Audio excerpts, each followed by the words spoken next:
Hi, I'm Duncan, and I'd like to welcome you to my latest YouTube channel video feature. Today, I'll be talking about the Universal horror movie Son of Frankenstein.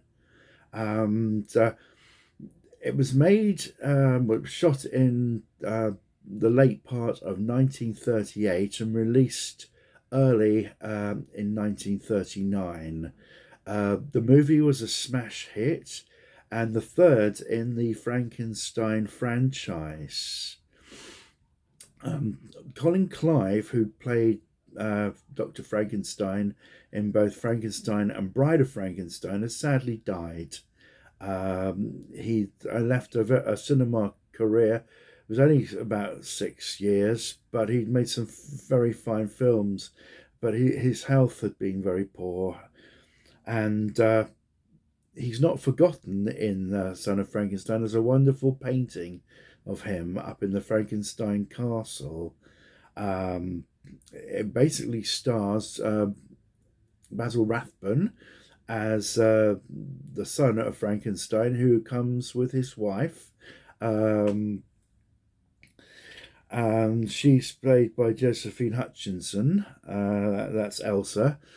And they come with their little son, Peter, to claim their inheritance in the town of Frankenstein in Germany. And they will be met only with fear and distrust by the townsfolk because of what happened in the earlier movies. Um, the film has just a wonderful cast, and it brings Bela Lugosi into the movie as Igor, who was a shepherd who has escaped the gallows. He's got a slightly broken neck, but it's stuck quite firm. So um, his performance in the movie is absolutely superb, and he was only offered $500 for a week's work to play Igor originally, but the film director Rowan V. Lee decided there was a lot of potential in this character, and he kept Bella on for the whole of the 5 week shoot, which meant that Bella would at least get $500 a week for 5 weeks. Um, his performance was terrific. He was made up superbly by Jack Pierce, who previously Bella had not got on well with. But there's a lovely photograph on the set of Bella shaking hands with Jack Pierce and thanking him for making him up as Igor. And of course, we'll have Boris Karloff back as the Frankenstein creature. He will look a bit broader and a bit fuller in the face. He's no longer a child; he's an adult. Um, and there's some wonderful scenes in the movie with Basil Rathbone, uh, Boris Karloff, and Bela Lugosi. The film's made up by a load of other very fine character actors. We got Peter von Frankenstein is played by a young lad called Donnie Dunnigan, who was only, I think, 5.5 to 6 when he made the movie. He got on very well with Boris Karloff, and they used to play cards for sweets between on the set when they weren't working, and Donnie Dunnigan, as far as I'm aware, is the only member of the cast who's still with us. I think he's 91 and he goes to movie conventions. He's also known as the baby voice of Bambi in the Disney picture a few years later. We've got Amelia, the Frankenstein's maid and nanny. She's played by Emma Dunn. We've got Benson the butler, who's played superbly by Edgar Norton, who made a career out of playing butlers. And we have Inspector Krogh, who's played by Lionel Atwill, who comes to the Frankenstein family, offering them protection. Uh, all of these roles are just superbly played. And there's a wonderful scene in the movie when uh, Baron Frankenstein is talking to Inspector Krogh, and Inspector Krogh is telling them there's basically a sort of curse on the family, and Basil Rathbone says, "Well, Frankenstein has served my family for the best part of 700 years. What do you suggest I do? Change it to Smith?" And Inspector Krogh just replies, "I'm afraid that wouldn't do any good," because he said you can erase the name, but you can't erase the brand. Well, I don't want to spoil the plot for people because it is a wonderful movie.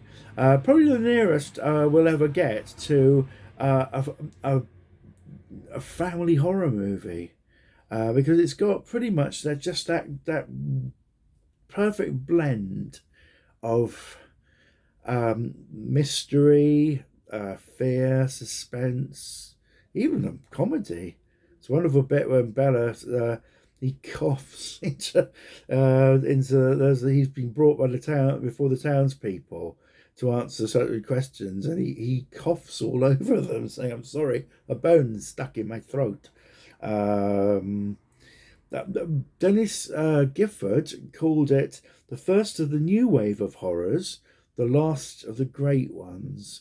What had happened was that in the UK, which amounted for some 40% of Hollywood sales overseas, horror movies had been banned.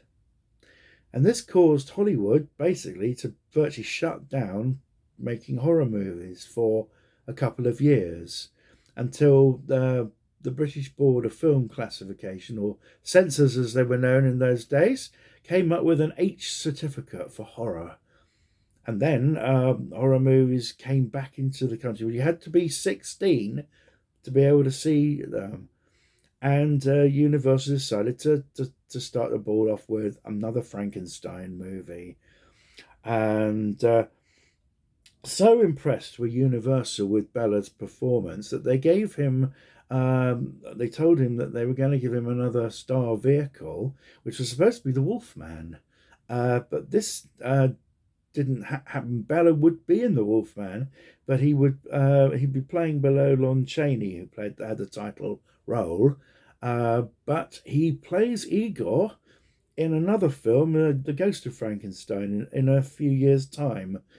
So Bella did get rewarded, because Bella had unfortunately fallen on bad times with the horror movie being outlawed, and so this meant with the revival of the horror movies that Bella was basically back in business, and he needed to be. His wife had just given birth to a baby. The scenes of the baby. Sorry, the baby was about a year old when they started shooting Son of Frankenstein. And there's lovely shots of the baby being brought onto the set. You can just walk, and it'd be a lovely time for Boris, because Boris would become a dad himself while the film was in production. As it came up to Christmas, when shooting had basically wrapped, both Boris and Bella dressed up as Father Christmas outside their respective homes and entertained children. It's very interesting to note that the British print of Son of Frankenstein is apparently 2 minutes longer than the American one, which is rather ironic considering the UK's apathy towards horror movies. Well, I think a lot of audiences did love horror movies, but there's this feeling in authority that they were dangerous, and well, I don't agree. Apparently, it was an incredibly happy set. Everybody got on very well with each other. and they kept scenes where they were when the cameras weren't rolling, they were laughing. Um, as I say, I don't want to reveal the plot because so many of you won't have seen the movie, and but it's got secret passages, sliding panels, real boys' own adventure, but plenty for the ladies as well. There's let's face it, Basil Rathbone. He's rather dishy. Um, the music by Charles Previn is absolutely fabulous. Now, Charles Previn did a lot of work on movies for Universal, and his music score is just superb. So please, can we have some of his music, either from the original recordings or from a new interpretation of the music released on CD by Universal? Because I got his work doesn't seem to be around anywhere, and he's the second cousin. Charles Previn is the second cousin to Andre Previn. Um, the movie is nearly 1 hour 40 minutes long, which is very unusual for a horror movie. They're usually about one. The Universal ones were usually about 1 minute 10, 1 minute 15, 1 minute 20. So this is a real horror. The nearest we're ever going to get to a horror epic. The just having a look. I think that the script was by Willis Cooper, and it took a long time to write, but it's a very tight script and works beautifully. It keeps everybody on the edge of your seat right from the word go. And I just will show you these. This is Boris Karloff as the Frankenstein monster. Got a figure of him. He's fuller in the face, and he's got the color of green. And there was a color test made of the Frankenstein makeup, but unfortunately it wasn't satisfactory. So the film was made in black and white. And then here we have Bela Lugosi as Igor, and very memorable role. As I say, he reprises the role in Ghost of Frankenstein, which has surprised a few people, considering what happens to him in this film.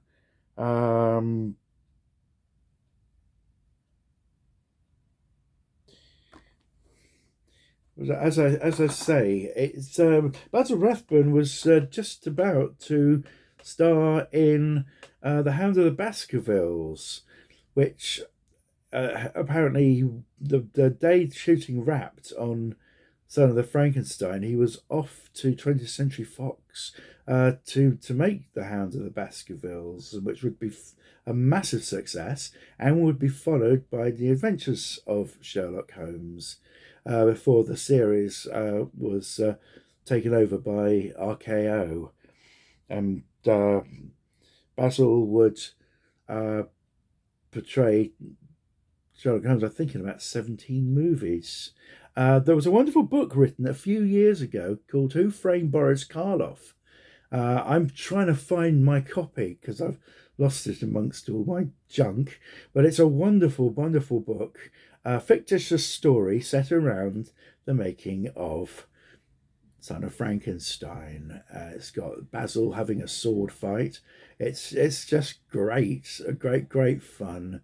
Really well worth getting back into print if it's not in print at the moment.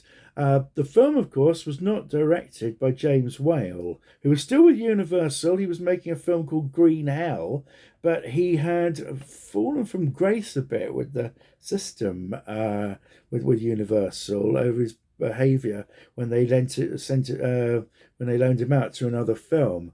So Roland V. Lee gets the director's chair. He never had his own distinctive style, but he was very good at imitating other people's styles, and the beautiful set with all the black and white and all the shadows and everything, it shows that the movie is clearly influenced by James Whale. Rowan Lee was a superb director, uh, just because he didn't have his own distinctive style, but was very good at imitating other people's styles. That still shows what a talented director he was to be able to just to do that. There's a wonderful scene in the movie where uh, Elsa von Frankenstein asks the German maids, um, why are the beds arranged in the rooms the way they are? And she replies, when the house is full of dread, place the beds at head to head. So the movie is an absolute romp. So it's a real, it is I think a family horror movie. So do check it out. I think you can buy it from in the UK. You can buy it from HMV just on its own. But it's much better to buy. It's not much more expensive to buy the whole Frankenstein franchise. They Universal have done these wonderful legacy series on both DVD and Blu-ray, where you get the Dracula, all the Dracula films in one section, Wolfman in another, Invisible Man, another Creature from the Black Lagoon.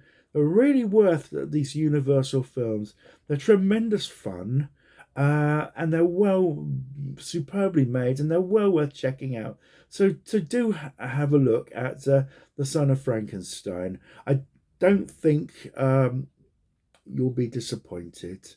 Anyway, if you like this feature, please click the like button. If you'd like to subscribe to my channel, I'd love you to do that. If you want to send this to a friend, that would be great as well. Anyhow, I'm signing off now. I'll do another blog hopefully soon. So God bless.